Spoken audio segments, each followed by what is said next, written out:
So my talk will be about comparison between asynchronous web server and traditional WSGI synchronous ones. I use Python. Started to use Python long ago. I'm Python code developer. I took part in Async library creation, a maintainer of aiohttp, Async compatible web server, and also author of dozen others Async-based libraries. So, why do we need asynchronous web server? Asynchronous, like written using aiohttp, twisted tornado, whatever. Because it's cool. I like it. I'm author. I invented it, but maybe it's not good reason for you. Also, talking seriously, maybe you want to use WebSockets or something like this, but it's not the main reason. You can find something else. WebSockets. Modern web need interactivity. What I mean, your site maybe need instant messaging, chat, notifications. You may create online game. Every this technology need bidirectional communication with server. Even if your site is conventional, traditional one, maybe sometime manager, business owner will come to you and say, "Hi, please push a small icon with notification about some new event," and you very quickly come to understanding it's not easy with traditional Django, because Django out of the box does support WebSocket. Well, it's not 100% true right now. Django has Django channels, but channels is kind of different technology. Okay. How traditional WSGI application looks like. You develop a regular application which process HTTP requests, and you have server written with tornado, twisted, async dedicated specifically to web sockets. Why the solution is not perfect, it's not ideal? Because you have to use two different technologies.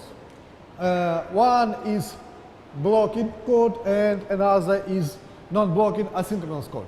And you cannot call, say, Django models from Tornado code. Technically you can, and your test will be passed and everything's fine, unless you deploy your product and got not really high load, but real load. After this, all blocking code, blocking calls to database, to another server becomes your pain. So you should use Django models from Django application, and another technique, I don't know what do you prefer, but you should use asynchronous database driver from Tornado. And it's not very convenient. It's Hop.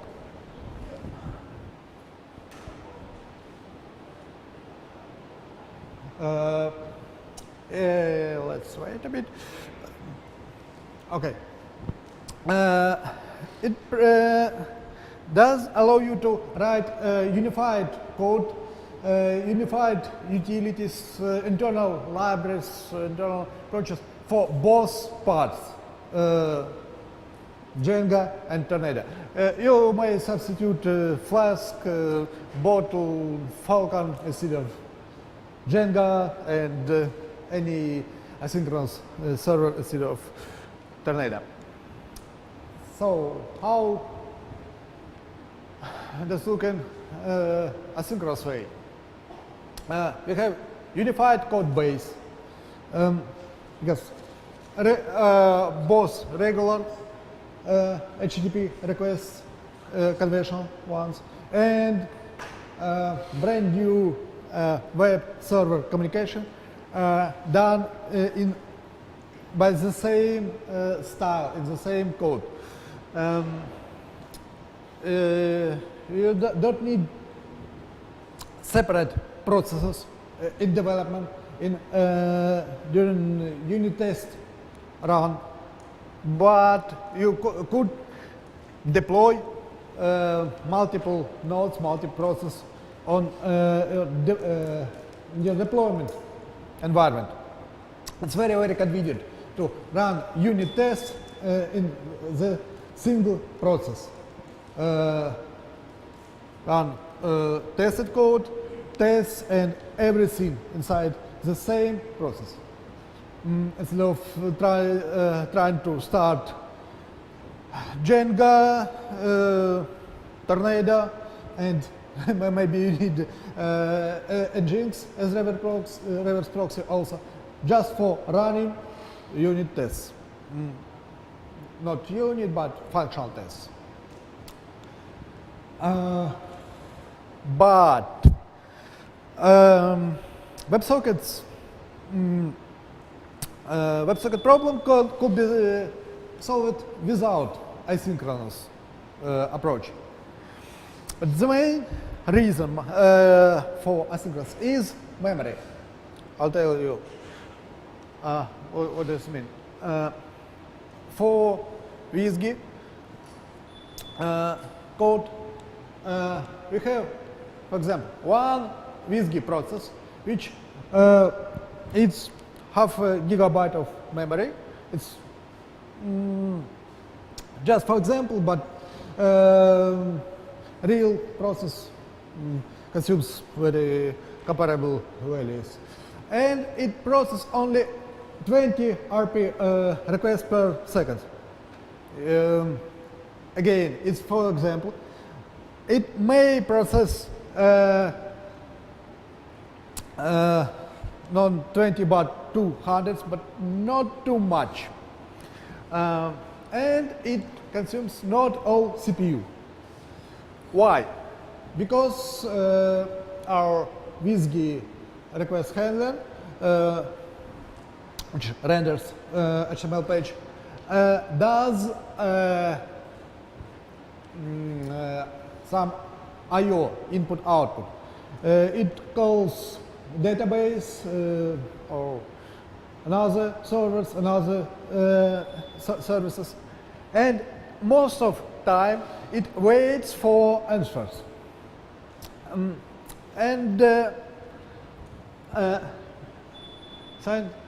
Since WSGI is synchronous protocol, when our process, our web handler waits for database answer, this process does nothing.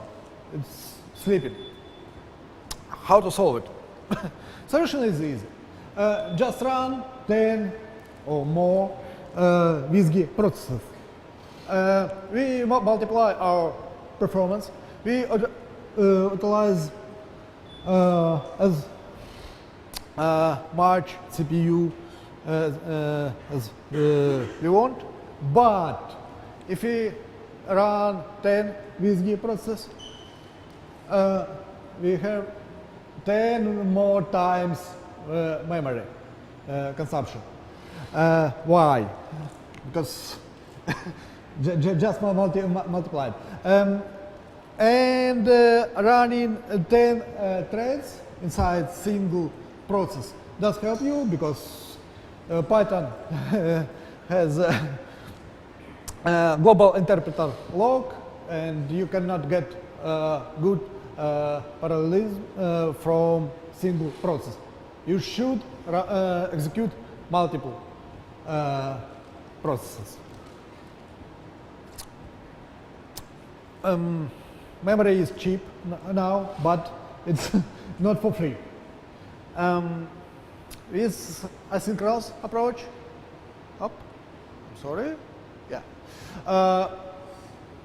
you need single process which consumes only half gigabytes as one single process WSGI, but it utilizes all CPU and it has good performance. Why? Because on every database access, request handler will sleep and execution thread will be switched to another handler to serve another request, and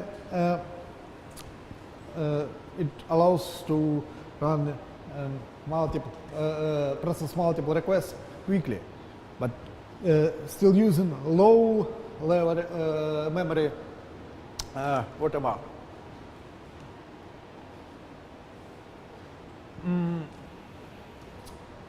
That's it about memory.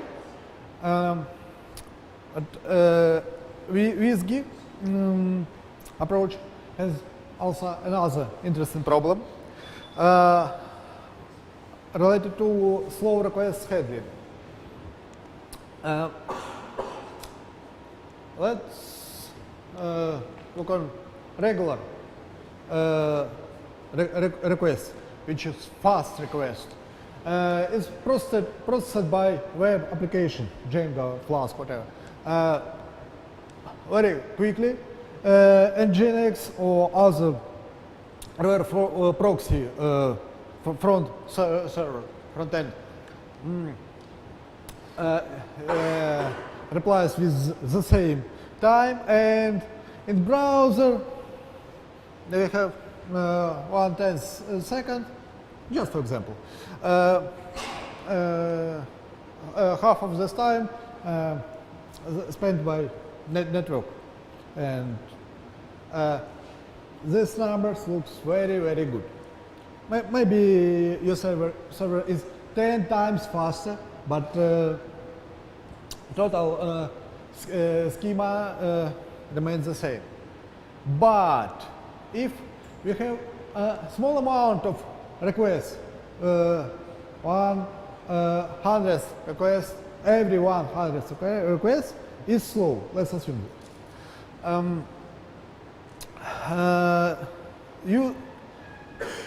User time, latency from user point of view, slows down dramatically. Why? Because our Nginx, our front-end server, use queue to proxy requests from browser to workers. And if worker has slow request in its queue, processing of next request after this slow will be delayed. It's obvious, right? Because every WSGI worker is synchronous.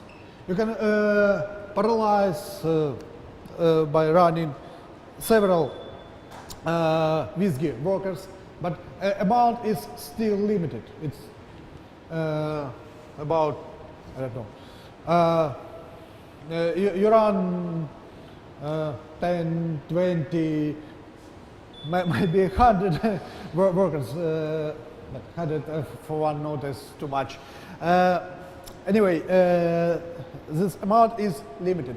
And if many users works with your site. User which executes slow requests will slow down everything, not only itself but other users also.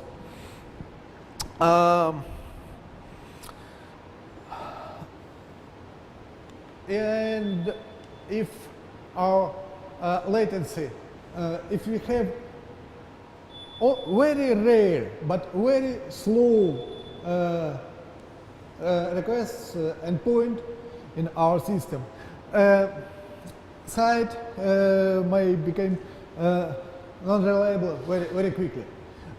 Real example from my friends, they had admin panel for their site, and this panel allows to upload images, and uploaded images are just immediately resized.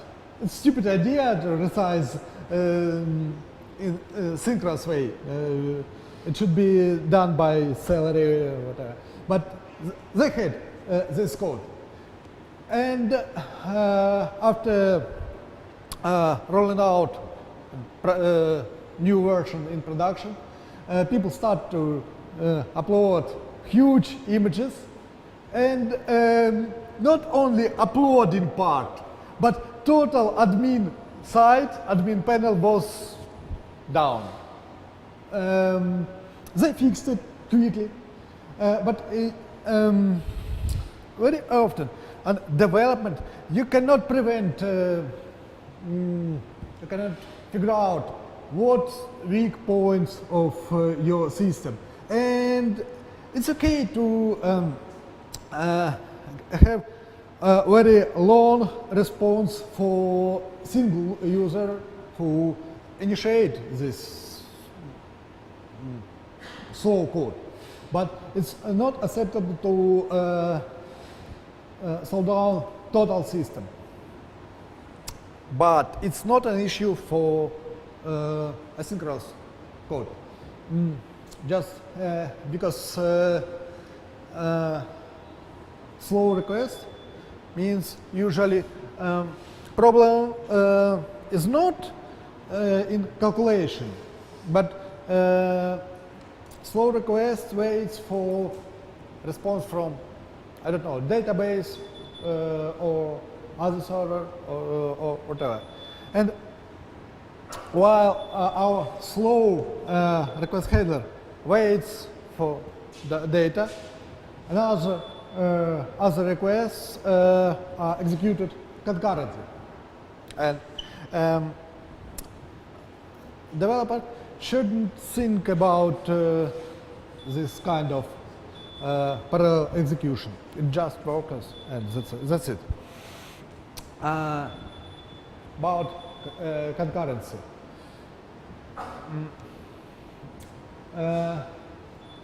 This is very simplified example of async IO, aiohttp request handler, like Django view or Flask view.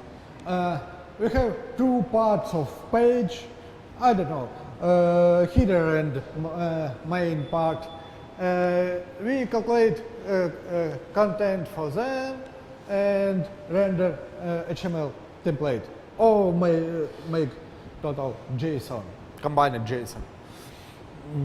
This code is synchronous with two yield points, 2 points for making I/O, requesting database.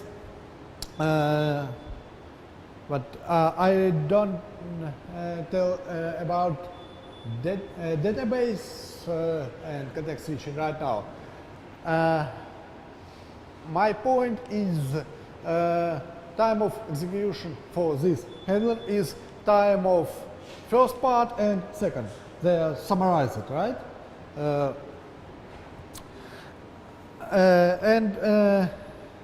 This code looks sequential. You can rewrite it using parallel execution. This is just async construction for running both coroutines in parallel. And this code takes maximum time from first and second call, not additional, but execution in parallel. It looks very attractive, but in practice, nobody writes this style. Why? This style is possible if and only if both coroutines, both parts are independent. In practice, people don't think in this way. People think sequentially, and software developers, especially juniors, not very experienced developers, write code in sequence, and this is totally fine. But what is my point?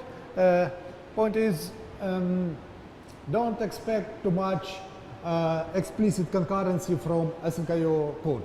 It's possible, but not as easy as writing sequence code. But async IO, asynchronous approach, still has implicit concurrency. I'll tell you later what is it. See, this is sequential execution. We make request, database processes this request and reply back, and interesting thing is this gap. This is actually window for network transmitting. When application start sending some data to database, it takes time. It may be very fast if your server sits on the database server executed on the same node as web server, but again, in practice, usually DBA, database administrator, will push a database server on another nodes, make some cluster solution, whatever. And this time still remains fast, but not instant. If you will have pipeline approach, application could run several requests, and these requests are stacked. And database server does wait for next request. It utilize all time, all CPU, and you see response return faster. Good async IO, good written async IO client implicitly utilize this approach. If server supports pipelining, well-written asynchronous driver should allow pipelining implicitly. Not all servers support it. Say pipelining is easy for Redis or HTTP itself. It's hard for SQL servers, maybe because SQL client has rich state, and it prevents from executing several SQL queries in parallel in through the same connection. So we have very similar picture, but let's say task 1 execute some request, task 2 is pipelined, and you write code for every task, every request handler in old good sequential way, but it's parallelized by proper client libraries, database drivers, and whatever. Another important thing is timeouts. It's impossible to write timeout for total request time in traditional WSGI synchronous application, because Python has no signal for interrupting code in generic way. With Async.io, it's really simple. You can push under this with several statements, several requests, do everything what you want, and timeout will stop this code. Performance. Last thing I want to say is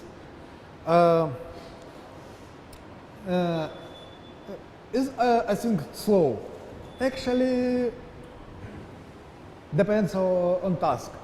If the task is CPU bound, asynchronous code is slightly slower than traditional way. CPU bound means we calculate exact value of number p or something like this. But for classic web site, we have almost have no CPU bound task, but most of our activity is working with databases and other services. And for IO bound task, asynchronous server is very fast, and this gap, this difference depends on time, ping time to server, from our web server to database server to Postgres to Mongo, whatever. Say local radius is extremely fast, and synchronous code, WSGI code, which communicates with local radius only, maybe even faster than asynchronous one. That's totally correct. But if our server sits on other node, asynchronous servers win. Problems. Just couple seconds. It's a working solution. You could write asynchronous code easy. It looks like very close to traditional Django Flask way, but nothing for free. Problems. There is no object relation mapper for asynchronous database. There are asynchronous database drivers, but no ORM. Not many batteries, like Django has plenty of libraries. Not all Django battery is good, but you can find something easy. Not many people has experience with working with writing asynchronous code. also is not very good covered by internet. But you can start writing asynchronous code. You start using aiohttp right now without technical problem. Maybe communication and learning curve is not easy, but it's working solution. So that's it. I'm done. Thank you.